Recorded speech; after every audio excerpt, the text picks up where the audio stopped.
Olá, seguidores. No vídeo de hoje vou mostrar para vocês os rolos da Rio Bravo, ou como alguns gostam de falar, Rolo Bravo. Que é o Thiago PS, seu canal fica esperto. Então, resolvi fazer esse vídeo aqui porque vi muita gente achando que a gestora Rio Bravo é uma excelente gestora, muito por conta do trabalho que ela vem fazendo em RBVA11, pelo ativismo que ela tem feito esse fundo de renda urbana e realmente a gestora Rio Bravo ela vem trabalhando muito bem lá em RBVA 11. Tem dado aqui algumas formas de caminhamento lá com os planos das agências, né? Seja vendendo essas agências, seja aqui mudando a vocação. Teve até um caso lá em que eles basicamente trocaram para uma academia e esse tipo de coisa realmente exige bastante da gestora, né? É algo muito trabalhoso. Então, realmente, falei realmente que várias vezes, né? Mas enfim, alguns vícios de linguagem. Mas a Rio Bravo, ela tá mandando muito bem mesmo nesse ponto lá em RBVA 11. No entanto, é importante a gente preservar o passado, né? Falar o que eles já aprontaram aqui no alguns anos atrás.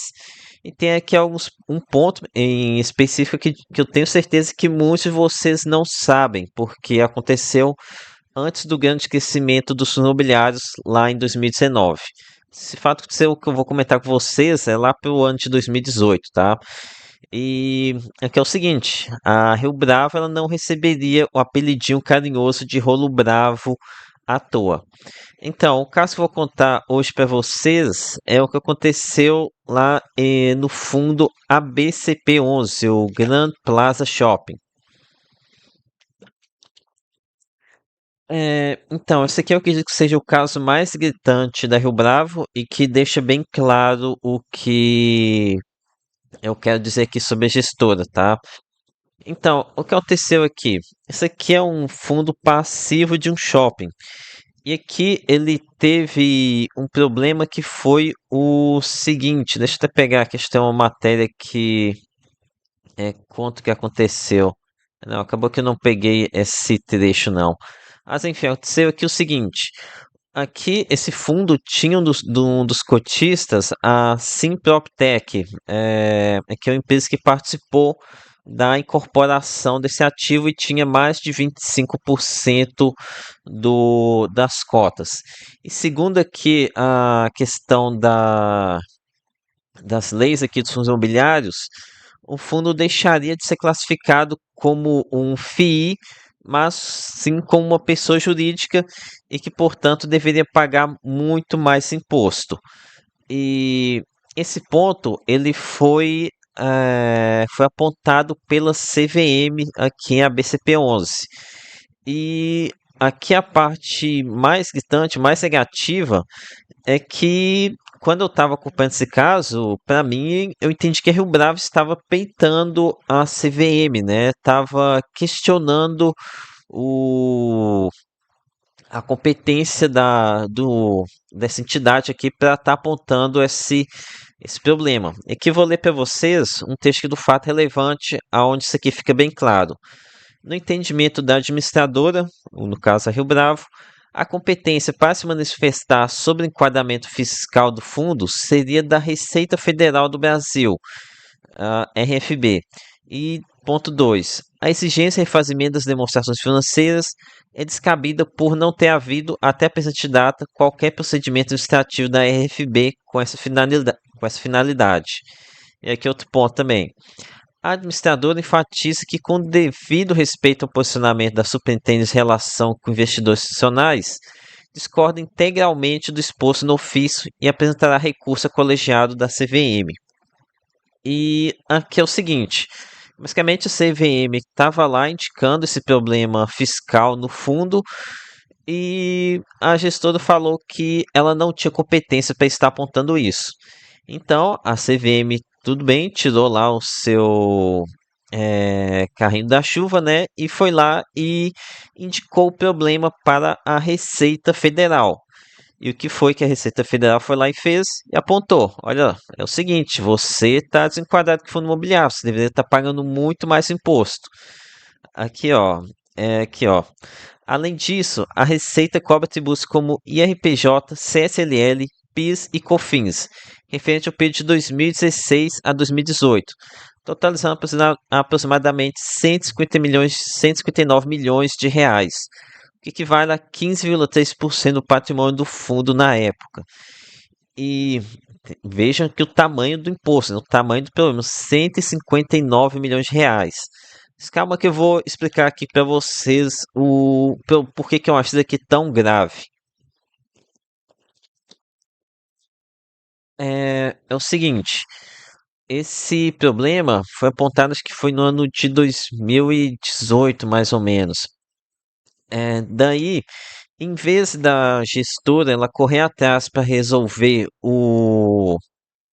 aqui a causa do problema, a fonte do problema, eu tive aqui na época a impressão de que não, que ela estava aqui, seguia brigando aqui de que ela estava certa, em vez de cortar o mal pela raiz, que era com uma cisão, fazer isso daqui, né? Aqui, ó, tinha essa sim com 61% do pé do fundo que estava dentro do fundo imobiliário. Isso aqui estava que gerava problema. Aqui uma solução para isso era mandar essa participação da Sim para um fundo à parte e deixar a BCP11 apenas com os cotistas pulverizados. E aqui, na minha opinião, a gestora ela demorou muito para proceder com essa solução alternativa. De forma que, durante esse período aqui, até a concretização da cisão do fundo, aumentou ainda mais essa questão do desenquadramento como fundo imobiliário, aumentando provavelmente ainda mais esse imposto a ser cobrado, tá? E realmente aqui não sei como é que se encontra esse imbróglio todo aqui com a Receita Federal, até a reportagem mais recente que eu encontrei foi essa daqui da Sila. Processo com mais 5 anos de fundo da Rio Bravo, ganha novo capítulo, mas ainda apresenta o horizonte incerto. Enfim, esse caso aqui, essa briga com a Receita Federal, ela foi para o CAF, que é o Conselho Administrativo de Recursos Fiscais. Então aqui basicamente foi para a briga aqui entre o fisco e a entidade privada, né? Sendo que teve uma alteração recente aqui no governo atual, aonde acho que agora tem uma mudança de forma que no empate beneficia o Estado, né? Então ficou mais difícil para o fundo ganhar essa essa essa disputa aqui com a Receita Federal. Enfim, realmente um caso que eu fiquei muito assustado na época, eu fiquei impressionado como é que a gestora tomou essas decisões. Para mim, ela tomou todas as piores decisões possíveis. Primeiro, meio que peitando é uma palavra difícil, né? Mas falando que o CVM não tinha competência. Segundo erro, por estar basicamente falando que ia seguir daquela forma e demorando para agir para conter a causa do problema. Para mim, isso aqui foi realmente algo que me assustou bastante a postura da gestora. Então, esse aqui para mim é um caso mais grave envolvendo a Rio Bravo. E antes de continuar aqui, lembro vocês que os assinantes aqui do canal, a partir do nível Master, possuem aqui o que eu chamo de ranking de gestores, mas na verdade é um menu de análise, tá? Aqui eu faço uma análise aqui do que teve de mais importante aqui que já aconteceu com o histórico da gestora, para que seja uma ferramenta fundamental para você avaliar a qualidade da gestora, tá? Então aqui é uma ferramenta paga, caso você tenha interesse, clique no primeiro link da descrição. Aqui deixa eu tentar aqui ver se eu consigo abrir essa matéria da Sila aqui para mostrar para vocês. Aqui, acho que eles explicam, resumem bem aqui o que está acontecendo aqui aconteceu com esse ABCP11. Então, eu vou ler aqui um pequeno trecho aqui da matéria para vocês. O que está acontecendo? O fundo é inteiramente composto pelo Gran Plaza Shopping, localizado na cidade de Santo André, em São Paulo. Em agosto de 2018, a Receita Federal emitiu um auto de infração contra um fundo de investimento imobiliário Grand Plaza Shopping, alegando que ele deveria ser tributado como pessoa jurídica, o que aumentaria sua carga tributária. Esse momento surgiu porque um dos cotistas tem mais de 25% das cotas do fundo, que, segundo a Receita, enquadraria o fundo na Lei 9.779/99. Enfim, aquilo meio que comeu aquela parte onde a CVM também apontava o problema, né? Mas aqui vou passar também a argumentação da Rio Bravo sobre o caso. Desde então, a Rio Bravo contesta a decisão, argumentando que o cotista em questão não participou como sócio, incorporador ou consultor do empreendimento. Além disso, citam que a lei mencionada pela Receita entrou em vigor após a constituição do fundo e a reforma do shopping. Então, isso aqui é a argumentação da Rio Bravo, né? Quem vai estar certo aqui tem que ver com esse julgamento aí que se estende há mais de 5 anos.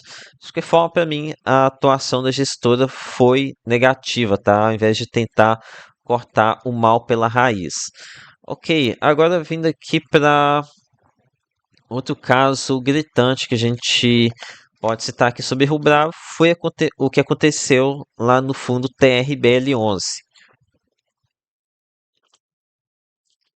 Esse aqui é outro caso mais recente e provavelmente muitos de vocês vão se lembrar, né? Aconteceu em 2024, mas a gestora ela já vem recebendo bastante crítica já há bastante tempo, tá? Que inclusive muitos que eu não vou conseguir repassar para vocês, pois ainda eu comecei a acompanhar os imobiliários em 2018. Então, as críticas aqui que a Rio Bravo recebe são ainda